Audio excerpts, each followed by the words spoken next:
Hello and welcome to my channel. It's the Network Specialist. Please like this video, subscribe to my channel, and hit that notification bell so that you know each and every time I upload a video. Everything I will discuss in this video is alleged and in my very own opinion, used for entertainment purposes only. And I got my sound check from my moderator, Mama Bees. Thank you so much for being here, sis. So I am going to go ahead and get started. Okay, so this episode kicked off with Alexis stopping by to see Stony at her boutique, Instatique. And obviously, unknown to Sherelle, we learned that Stony started her boutique from the settlement she won from 50 Cent. Because, a lot of people, well, not a lot of people, Sherelle had made comments about the fact that even after Stony got her settlement, she was still living in the house that her baby dad bought her. Okay. So now we find out that she used the money to start this business, which was a great investment. If she already had the house, like, why would she move out the house and purchase another house?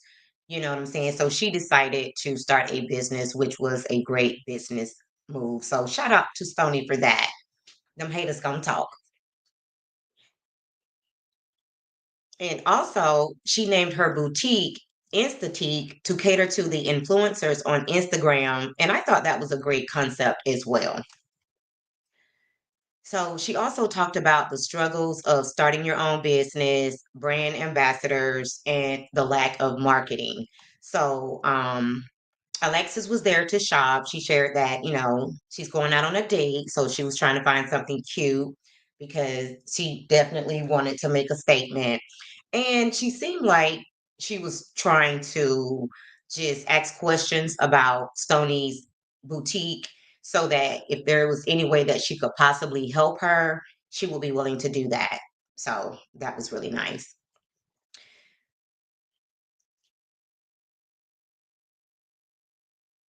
So Sony also shared with her that, she was trying to figure out if she wanted to keep her business as a brick and mortar or if she wanted to just make it exclusively online.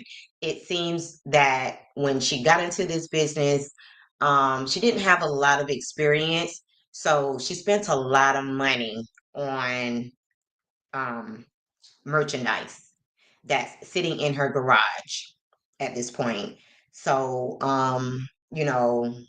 she kind of, I think, did like the whole wholesale thing and to sell it for retail, but it's looking like that was a bad move. Um, but I do love the fact that Alexis was there to, show her support for her business and possibly beyond. So Sherelle, Alexis, Ashley, and Portia booked a session at a dance studio to learn salsa. And Ashley was getting on Sherelle because she couldn't get the dance moves. And sidebar, that would be me. Like when it comes to the TikTok videos and TikTok dances, I am a little, uncoordinated. So I can definitely relate to Sherelle with that. But Ashley was actually moving too fast. Like she was trying to win a race. Alexis and Portia was doing well. With the salsa dancing and they had the right pace and they were giving sexy energy. So during a water break, Ashley asked Sherelle what was up with her marriage. Okay. And she said that she doesn't want to rush, so honestly, if he were to ask her, she would say no. Now we all know that, I don't know when this show was filmed, but he asked her to marry him in 2023. So I don't know if she was trying to downplay the situation, because that meeting with the attorneys didn't go so well, and I hope that's what it is because who sets a date for a wedding before they are actually engaged? Okay. So I guess that $500,000 infidelity clause if Chad cheats, changed his mind about getting married because we've already heard that he's outside. So I guess he wasn't willing to let all of that go. But if I'm being honest, I love the approach that Sherelle is taking when it comes to deciding whether or not getting married is the right decision for her. Because at the end of the day, um, Sherelle really doesn't need a man. She doesn't need Chad's income, to be successful out here in these streets. I do believe that once they met each other, she helped him out with his businesses and he helped her with her business. She definitely became more successful after she met Chad.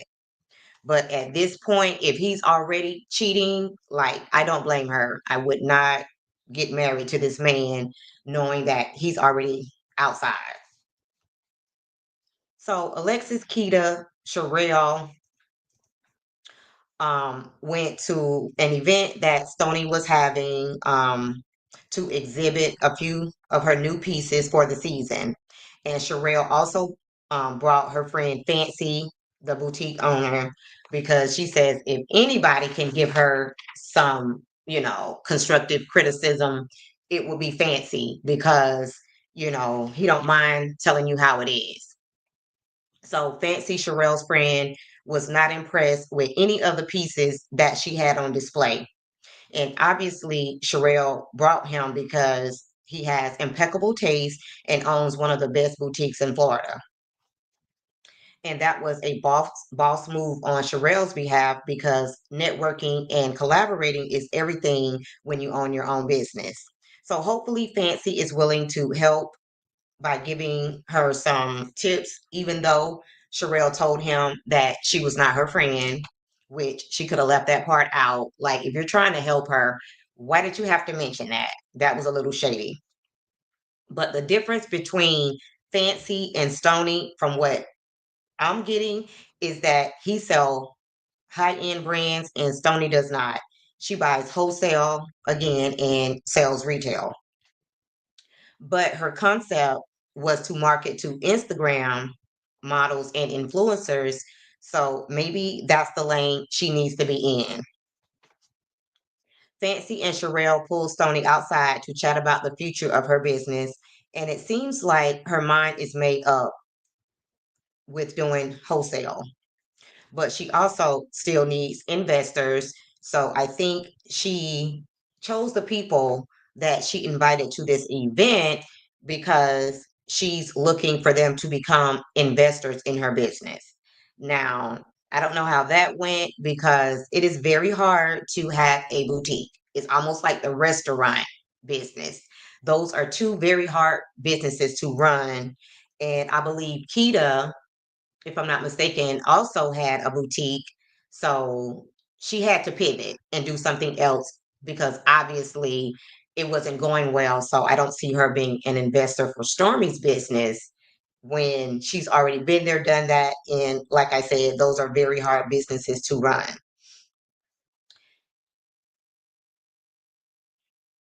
Now, Jules hosted an influencer dinner and she invited Sade. And out of all the girls, she only invited Sade. She didn't invite any of the other girls that's in the core group to come out and hang with her and her friends. So she did invite the people that she really does enjoy being around. And Sade did end up knowing a couple of the ladies. So that kind of worked out very well. But Jules pulled Sade to the side to chat about the core group of ladies. And it seems like, she's okay with all the ladies except for Sherelle and Ashley. Okay. Because those are the two mean girls. Sade ended up inviting her to a volleyball game where the ladies, and I'm speaking of the core group, will be there as well. Um, but Jules is done with the drama and she knows, where she stands with all of the ladies. And she's not going to, but that's not going to stop her from being on the scene and enjoying the people that she does vibe with. So she said that she would come, and she also mentioned that she would probably bring some of her friends, which is a good idea to sort of balance out the playing field. I feel like if she brings some of her friends, maybe, Sherelle won't pick on her because she has her core group of friends there as well. So Sade did ask her if she was manifesting peace because she's seen the energy that, Jules had when she was talking about the girls. Like, she was saying, a few choice words about Sherelle, like she ain't feeling Sherelle at all. But I didn't get that from her. I got that, Jules wants the smoke. Okay. So in closing, I will say this. I like the energy that Jules is bringing because if you allow someone to play in your face once, they will do it twice and again and again and again. So sometimes you just got to check a bitch, okay? Point blank and the period. See, if you don't check people like Sherelle, you are creating a person like Dr. Heavenly, and they will go on and on and on until they meet a person like Dr. Contessa, who will push back with the same energy. Okay. And then over time, the people that sees, that she sees as weak, like Sweet Tea, will get tired and go the F off. Shout out to Sweet Tea. So that's pretty much how this episode ended with Jules and Sade. So there wasn't a whole lot going on in this episode. I would say that the highlight of this episode, if I could, I don't know. Uh, this episode didn't give a whole lot. I'm going to be honest. It was just mediocre. We have one episode left, but I want to ask you this, especially Mama Bees. Mama Bees, why didn't you tell me about this? What I'm getting ready to share with you guys. I'm not going to play it, but I had no idea. Let me see.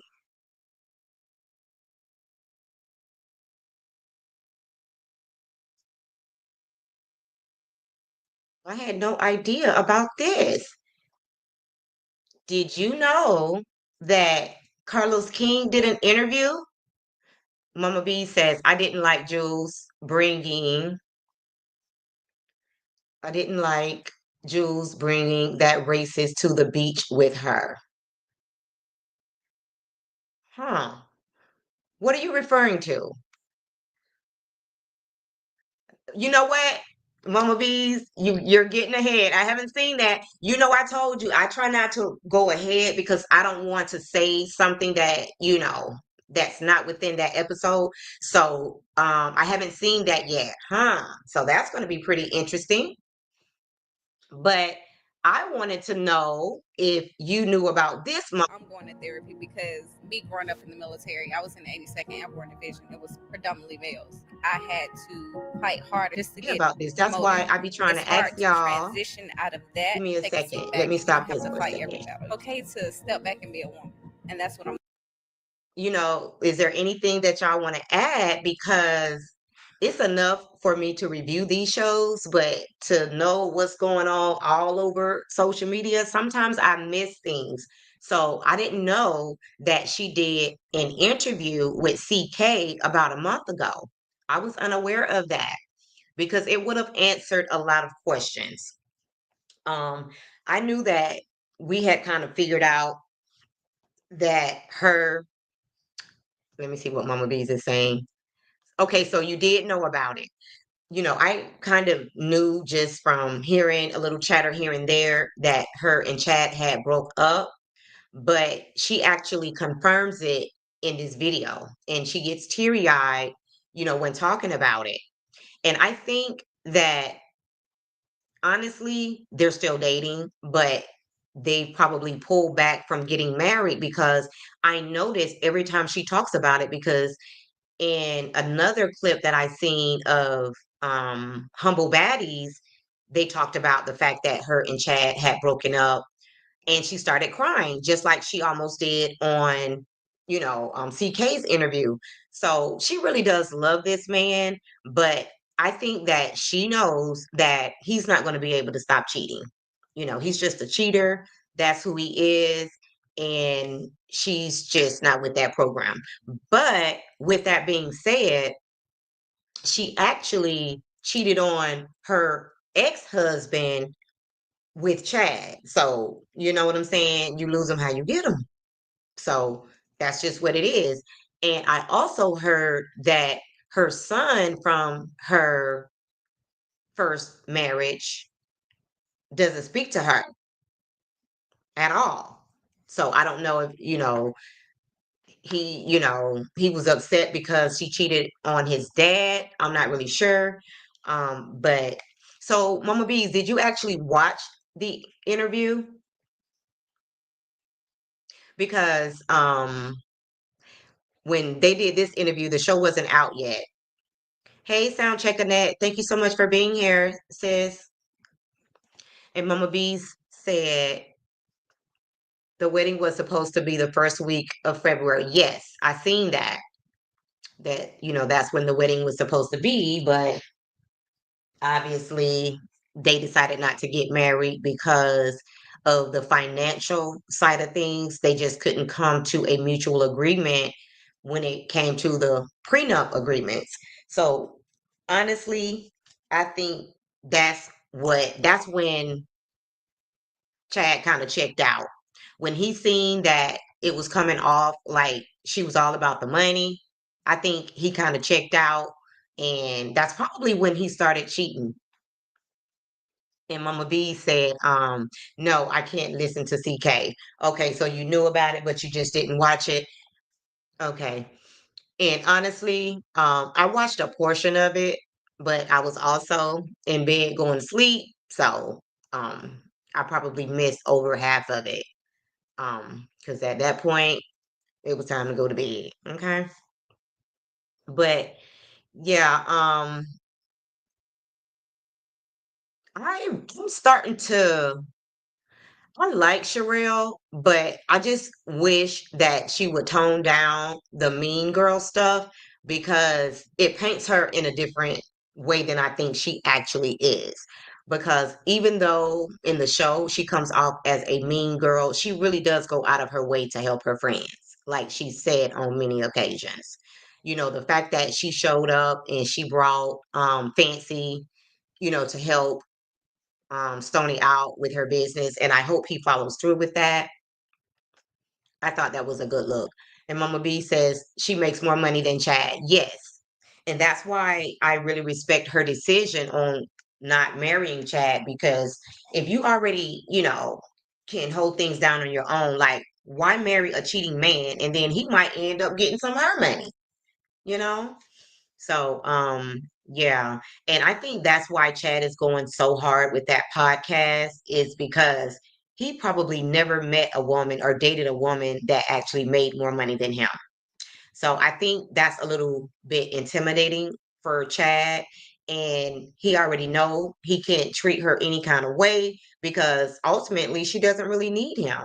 But the other women that he's dated in the past, like they weren't bringing a lot to the table. So they were willing to deal with whatever, he put out, because, they wanted to be with this man you know, that was very successful and was rich.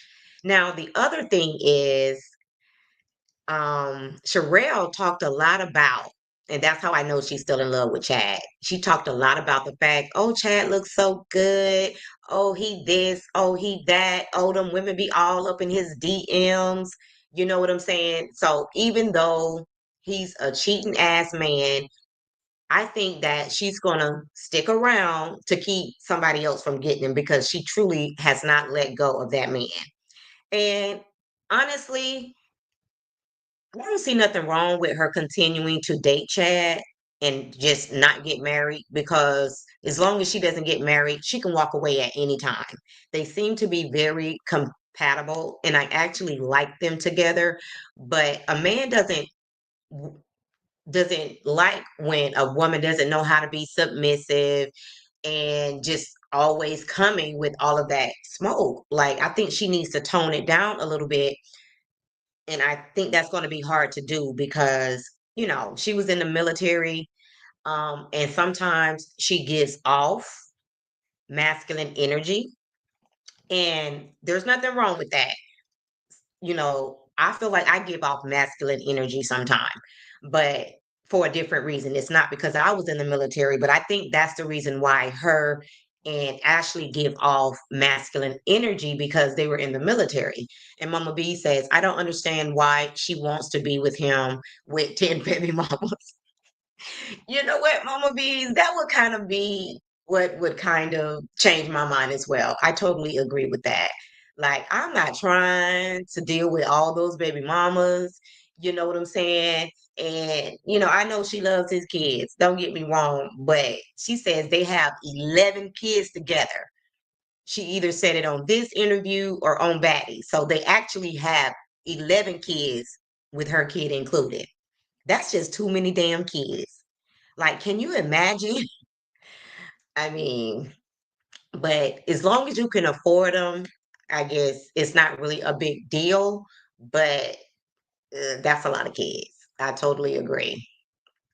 But it seems like that comes along with dating, an athlete, because it seems like a lot of those athletes have a lot of babies and a lot of baby mamas. Because Keita, her man has a lot of kids too. So unless you get them early, then that's probably something you might have to deal with. But yeah, 11 kids, that's a lot. I mean, whew, I can't imagine what Christmas Day looks like, and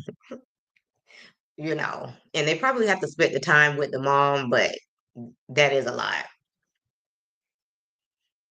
Yeah. But yeah, I'm finding out a lot of stuff that, I didn't know just because I didn't watch the other show from Tampa. I'm not exactly sure what the name is.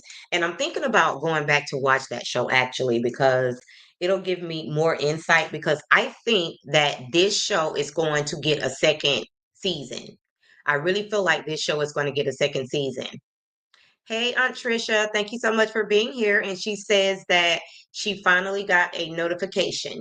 Yes, Trisha, I come on Monday through Fridays at 2 o'clock 2 o'clock p.m. Eastern time. So you can also set your reminder. Honey, I use my reminder for everything because, sometimes time just gets away from you and you forget what you're supposed to be doing. So, um, yeah, I use my timer for everything because honestly, I would miss everything if I didn't. But yeah, I really feel bad that it didn't work out between her and Chad because, like I said, I think she's still in love with Chad, and I think Chad is still in love with her. I just, think that he wants to see a more feminine side. So the reason why I give off masculine energy is because when I was a kid, my mom moved to an all white city, and me and my siblings were the first Black family to go to the elementary school that we went to. We didn't start seeing, Black people until like middle school, junior high, whatever the case may be.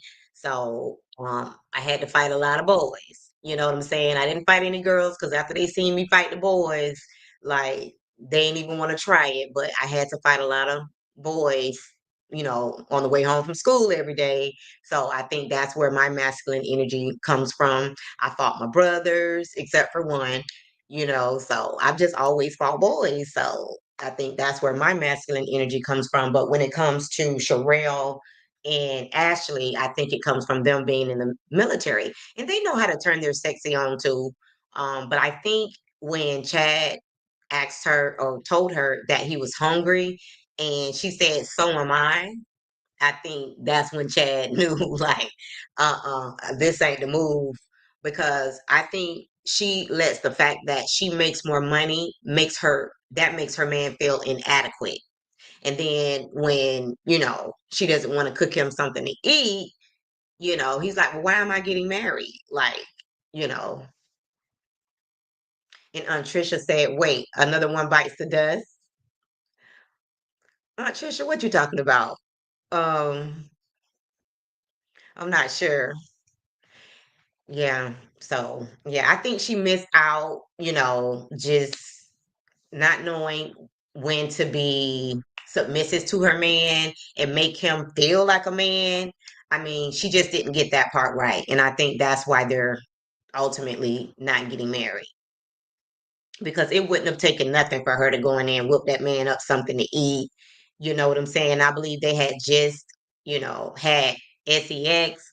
So, like, girl, what are you doing? Like, one thing about a man, they will cheat on you with somebody who is less attractive, has less money, if you don't make them feel like a man. Like, you can't make your man feel inadequate. I don't care if you do make more money. She says a lot of different relationships. Okay, yes. So yes, her and Chad, I believe that they're broken up, but I believe that they're still seeing each other behind the scenes. That's how I feel.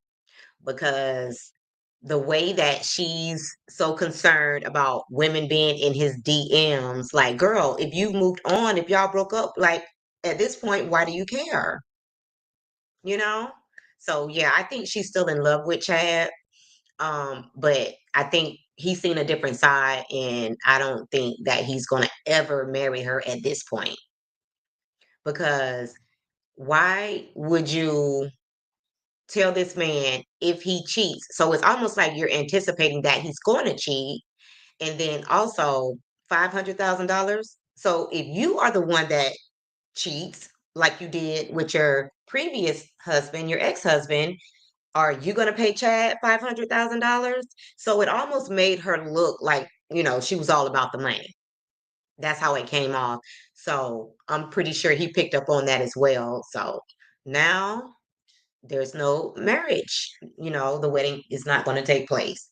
So I hate that for her, because like I said, I think she really does love Chad. So, and every time she talks about it, she always leaves it open as if they might potentially get back together.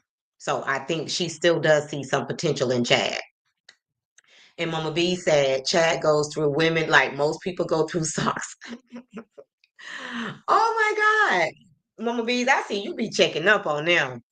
See, I don't really follow either one of them on social media, so I don't know a lot about what they have going on outside of the show, but I'm starting to pick up on it. I'm starting to get, see little things here and there. So I'm starting to find out about Mr. Chad, you know. And, even though I know Evelyn Lozada is a hot mess, the fact that, if I'm not mistaken, he head butted that lady, that was very aggressive.